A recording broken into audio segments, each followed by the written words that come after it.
Samantala, Malacanang pinuri si Congressman Sandro sa pagdistansya sa issue ng impeachment versus PBBM. Umaabante sa balita si Abante reporter Eileen Talipi.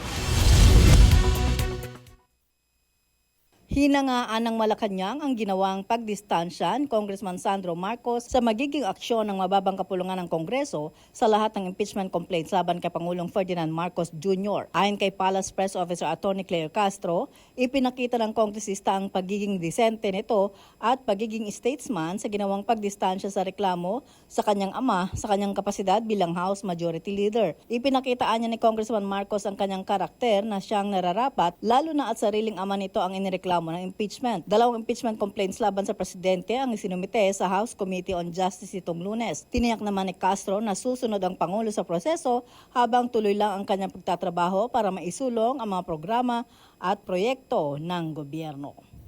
Ako si Eileen Taliping. Abante!